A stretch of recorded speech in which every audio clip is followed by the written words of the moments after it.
was like sewing some bags and making some dolls. It was like very weird. Chickens, roosters, flamingos, or birds. Yeah. Then there's the onion in the middle. There was one post office, one restaurant, and one cemetery.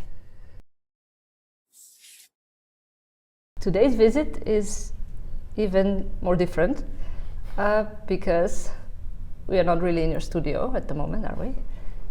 I wish. This would be fancy. Fancy studio. Yeah. In the center of Helsinki.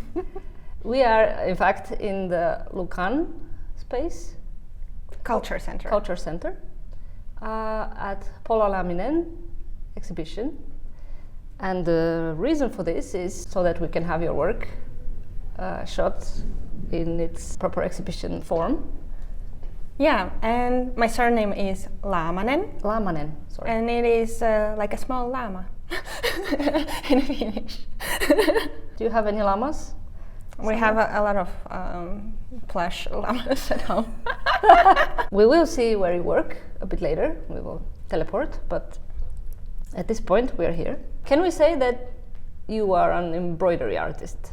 Yes. Because that's your main medium.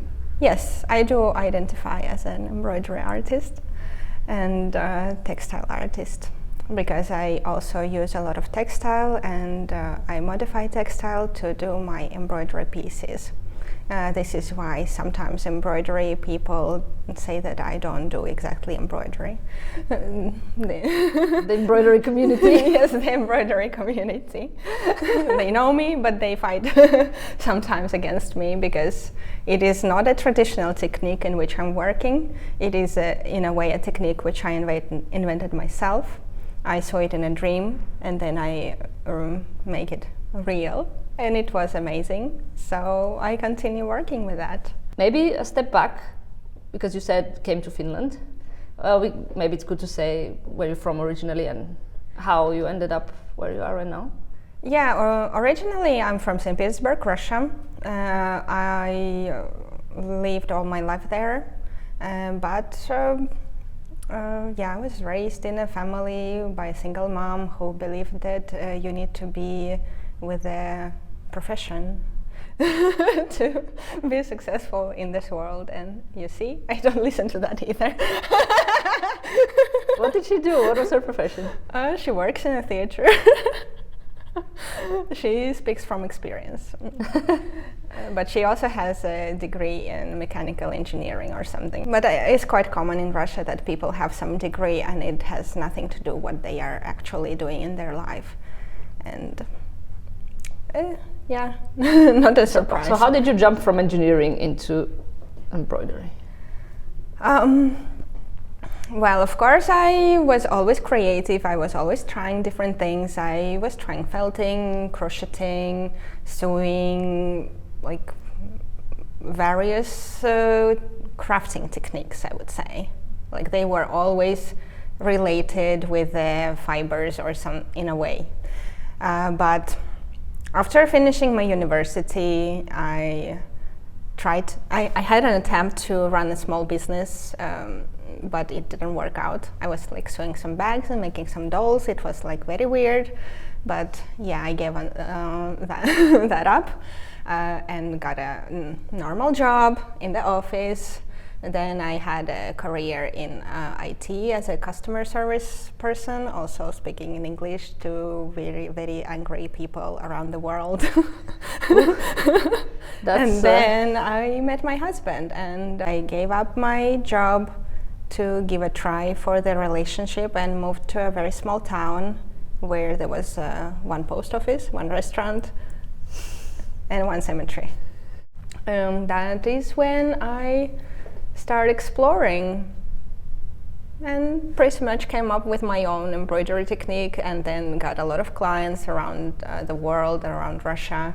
I had lines of people queuing to get the items because most popular ones were the chickens, roosters, onions and flamingos. That's, well, like people were actually fighting to get those things. Have you thought about just outsourcing that to somebody else? Just tell them, hey, you should do this and this, and they do it. When I had a lot of clients in the waiting list for the jewelry, I was trying to kind of get some of the work done by other person, but I had to fix so much that kind of I was like, it was helping a little bit.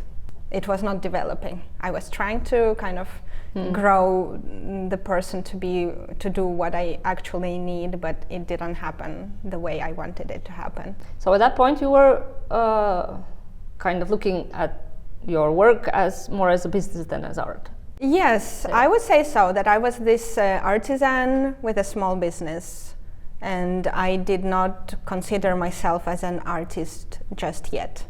But I saw the interest from around the world when people from States were reposting my art, from Asia. Like I have a collector from Malaysia who have like, I don't know, 20 pieces from jewelry time pieces.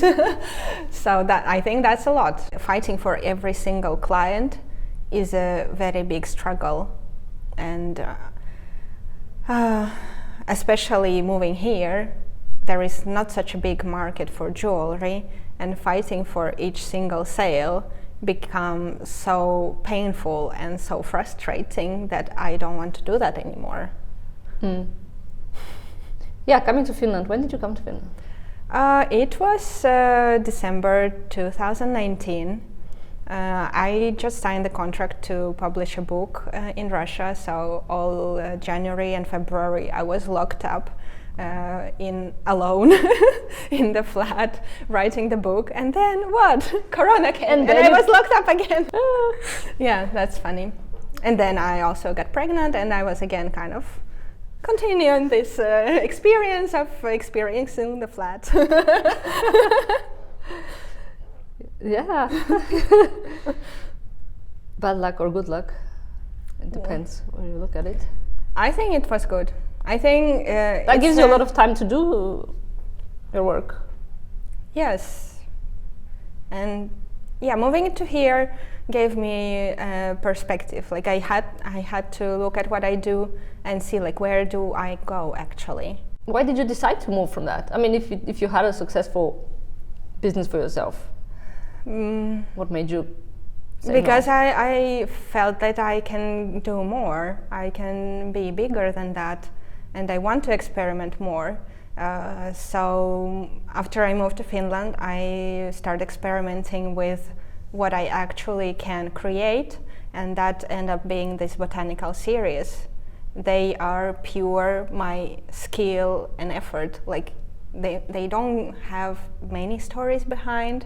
Of course, some of the botanical items which I embroidered, I do like them. I do have like some connection to them in a way, but still, that was the aim, to show my skill mainly.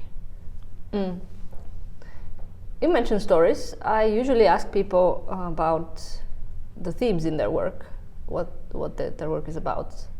Do you now have some sort of story about your work? Yes, I have 2 collections going on. One is eyewear. It's a collection of embroidered eyewear. So it's in a way a jewelry, in a way it's a wearable item, which is a piece of art, which has a connection to a political moment or a reference in an art field or in my personal art career. The first eyewear which I created was in a way a self-exploration. I needed to make a self-portrait, and I was in a phase when I hated the way I look. And glasses are in a way a mask. They change your appearance, and you look very different with glasses. So those covered my eyes completely, and I really like those pictures. I still use them. The next pieces were this stained glass, the raindrops, and this crayon which is related to these artworks, because you see the color areas, they are the same colors as the artworks and same kind of style. I found an eyewear piece from like 1920s, 1930s, which was meant for a child. So I will probably make that one next and see what that child could see through their eyewear. Here you see the eye which looks at you, and then you see yourself in the mirror inside of the tufted eye and have a continuous gaze. One of my dreams is actually to create this white clover, but like 1 meter in diameter. Imagine. In each area you see parallel stitches, and each stitch is like a singular stitch which is like kept parallel. And if it was a wrong one, then I had to remake it because they needed to be parallel. You've been pretty active lately, I feel like, with the exhibitions. Yes, why not? By all means. Yeah. I am trying to show my work. I know that what I do is very unique, so I'm trying to make it more visible. Which, of course, everybody should be doing with their work. Yes, I am self-promoting. And that probably comes also from your business background with the jewelry, somewhat. Well, in a way, I believe that artists should be present in the Instagram. They should be present there personally. They should make the case like why they are doing what they are doing, what is the meaning of all this, and like show their process, show behind the scenes, like show all this. And yeah, because otherwise it doesn't work in a way. If you are not visible, you don't exist, unfortunately. So is your goal to fully move from the business to, well, okay, not maybe from the business, because art can be also a business. Art is also a business. But like from the jewelry to exhibition form? Yes, I would say so. I want to continue exploring. I have several collections in my mind which I want to create, because in the last residency I also had an attempt to combine embroidery and tufting, and I will not continue that particular collection, but I like the idea, and I would like to do that kind of this immersive tufted frames for the embroidery, and I see it very beautifully in my head. But it needs time, and I hope. The upcoming year I will be creating eyewear and the neighbors' windows. That is the main thing which I will be doing. If there is some extra work, I will be doing extra work, but the combination of tufting and embroidery will be moved after September. Is there some specific focus on the window collection? Like, do you have a unified angle that you look at it from? Or is there something uniting the different windows apart from the fact that they're windows? Yes, it's a way that I want to look how people live in different neighborhoods, because they are also related to those neighborhoods. I was walking around Kalasatama, checking like how people live, which curtains they use, and they had a very busy life. They were always like running with newspaper, jamming some candies. With newspaper? Yeah, you would be surprised. Yeah, there were a lot of people who were kind of up to date with news, and very hectic, a little bit business style surrounding in that neighborhood. And in Hakaniemi, it was more calm in a way, kind of. It's a very different feeling, and I hope to explore other areas and create the windows with the other moods of Helsinki or Uusimaa, capital region. The newspaper I made by scanning a newspaper and then reverting the image and printing it on thermotransfer paper, and then adding the paper to the fabric. It looks a little bit glossy and even more like paper. I like also to play with this shadow when the light in the room is more spread, you don't see the shadow on the wall, but with a direct light you see that it has a different dimension also, and different part of the artwork is the shadow. In this artwork I painted also directly on the thin tool with acrylic paints and acrylic medium to create some of the surfaces. Was it last year that you were in the you had an interview for Vogue Scandinavia? Yes, 2022, yes. And that was about eyewear. Well, my pitch for them was the eyewear, and I created one piece just before the interview, so that piece got selected for the feature, plus some of my other botanical artworks. Did that somehow affect your practice after that? Does an interview in Vogue mean anything, practically? Except of people saying, wow. Yeah. I didn't notice much difference, but I hope that in a long run it will still matter to have that line in my CV. So we have teleported ourselves to Pola's workspace, aka your home. Yes. And you have had the studio in the past, you mentioned? Yes, I was renting a space not very far from my home in a very big kind of industrial building with many weird industrial firms. It was nice to have a space where you don't need to clean up every day.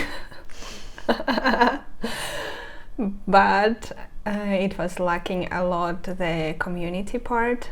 Like, I was still alone in the space, and the motivation of going there in a way was also kind of very low, because there was nothing around, like cemetery and some trucks. So of course you don't even have an opportunity to grab a coffee on the way. That was not ideal, but it helped me in a way to record some things, because I rented a studio because I got some kind of into entrepreneurial startup program with the idea of creating an online school making embroidery. And I filmed some of the tutorials, and I wanted to launch my program in February, and a lot of things have changed in that time, so I had to let it go. But at some point you are planning to have a studio again? Yes, I am planning to have a studio. I am hoping to find a space with other creatives, because in the residencies I figured out that it was very nice to have these small breaks with the creative talks, and that is the way.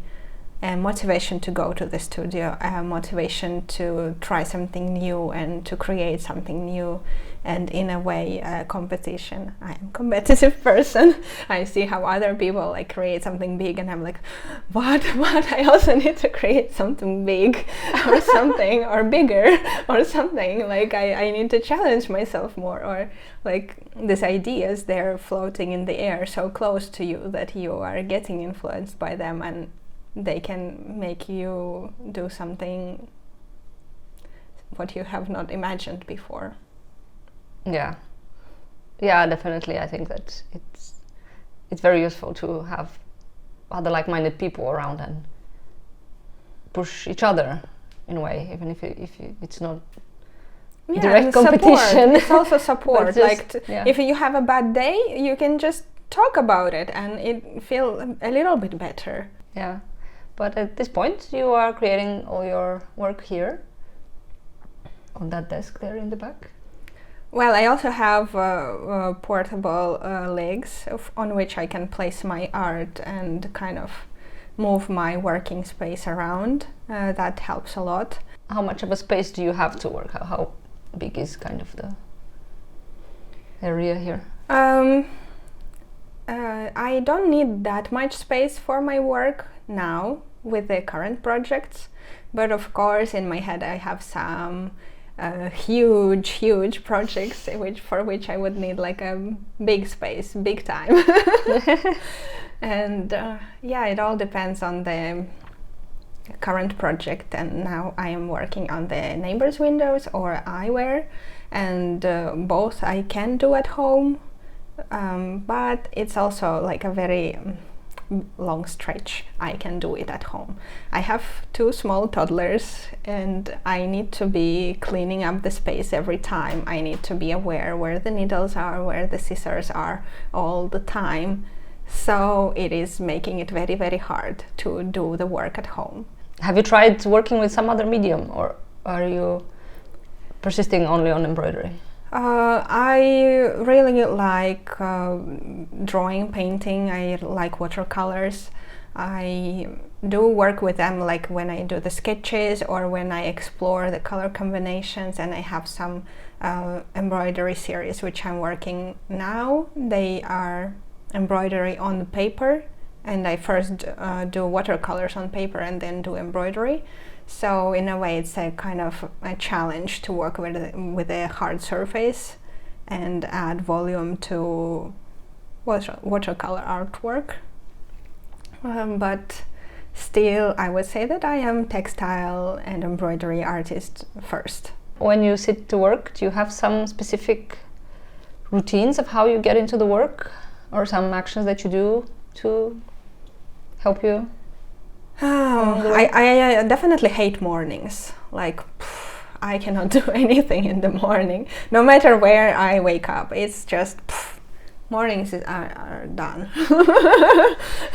It's not about even having the first cup of coffee. Now, even first cup of coffee, I'm still will be like slowly like, what am I doing? Like if everything is already set up, then I may sit there, but still the actual process will not be there yet. Where do you store your art? Mainly on the walls. But now they are all in the Culture Center Lukan. What would you say is most important in the workspace for you? For me, the atmosphere. Like, I need to feel cozy, nice and welcomed at the space. Even if I'm alone there, the space needs to welcome me, kind of, and make me feel relaxed and nice.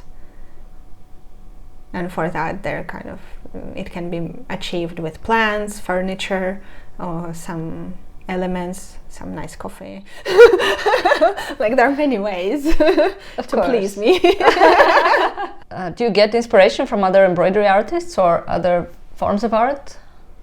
I do follow my peers, my colleagues, embroidery artists, and I like to follow their career, and I feel very grateful for the opportunities that I see that they exhibited their work somewhere. So I feel like now we're getting stronger.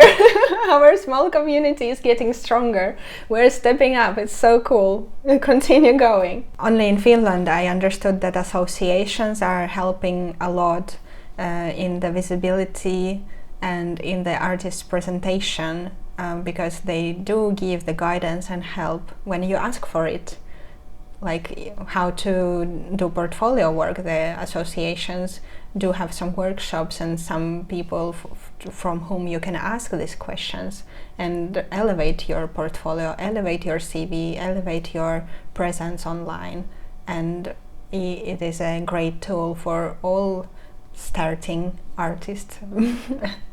In a way, like if you're established and so cool, and maybe you don't need this support that much, but then you can give back to the society. So it's still great if the established artist is still in the association and kind of continue to pass on the knowledge which they have. Which ones? Do you go to exhibitions, other exhibitions? Do you visit? Yes, I like visiting exhibitions and museums. I feel that it's very good to have this museum card here and spend cold, ugly winter days inside of museums instead of walking on the piles of snow. I like Design Museum. I like Kiasma. Not always. Sometimes it's surprisingly disturbing, but I still feel very nice in those walls. In Atheneum, I may feel kind of weird, and I cannot spend very long time in that museum. Maybe Amos. Do you have some other places of inspiration in the city or somewhere around? I do like art supply shops. I think that is very triggering inspiration points. So you go there, you touch the materials, and you just grab something and say to yourself that I will work with this. And then you may. Not always, but I think I am kind of dedicated to one idea, and I want to work it thoroughly, and then I will allow myself to jump on the next idea and do something else. Even though I kind of could do it now, but I want to finish the full collection. Do you write it down somewhere if some other idea comes up, but it's not the time for it? Yes, I do write down all the ideas, and I do some sketches, and I do some lists of what I want to do, and kind of it is a way to process my thinking and prioritize what is more important, what I can let go. What is the importance of social media for your work? I know that you are very serious on Instagram. I believe that it is a very important part of visual artists to be actually visible. So I put a lot of effort into making the videos and photos of my art and be present online.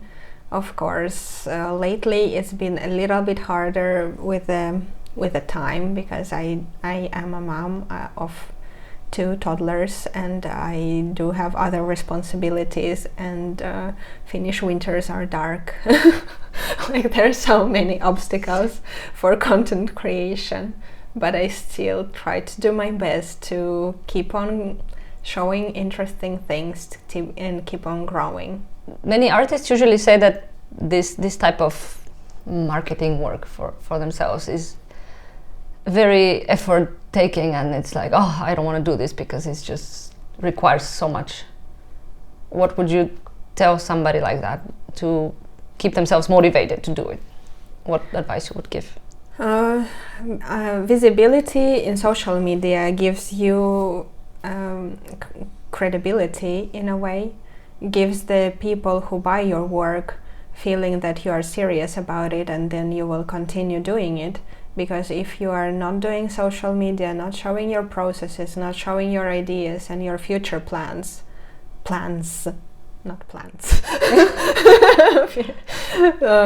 it means that kind of that maybe for you this creation of this art piece was a one-time thing, and then kind of you disappear in time, and your art will be just that moment.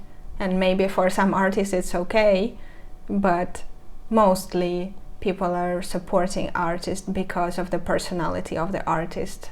And if you don't show your personality, if you don't show your values, if you don't show the ideas behind your pieces, then you lose the possibility to sell your art and continue creating. Thank you for that. Because I think it's important that, I mean, of course everybody realizes that it's probably good to do that, but it is sometimes. Yeah, I understand that it's very heavy. It's very hard to start. It's very hard to make a plan and kind of be consistent, because of course many of us have said like, okay, now is the time, I'm doing it. Then we post one picture, one video, and then like, fucking No, this is not for me, not anymore. And I feel that, I understand that, and I also want to help those people. So I don't know, maybe I will try to establish some helping thing for Finnish artists. I don't know, that is also one of my plans. From all the channels, you are using mostly Instagram, or are you using some other?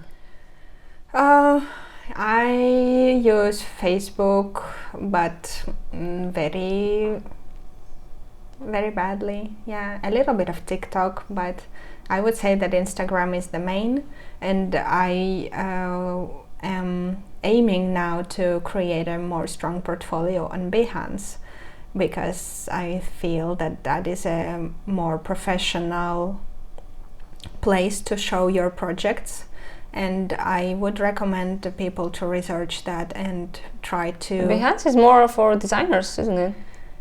Yes, but if you have commercial projects, you show them there.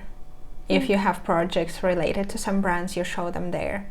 And I put there sustainability projects, which are like it's not the same as my art. It is a different portfolio. I also put some of the works in LinkedIn, and I feel that that is also a nice way to show your works and tag the companies and tell them to please check my art, which is related to you or something, because in there you have more professional approach to the posts.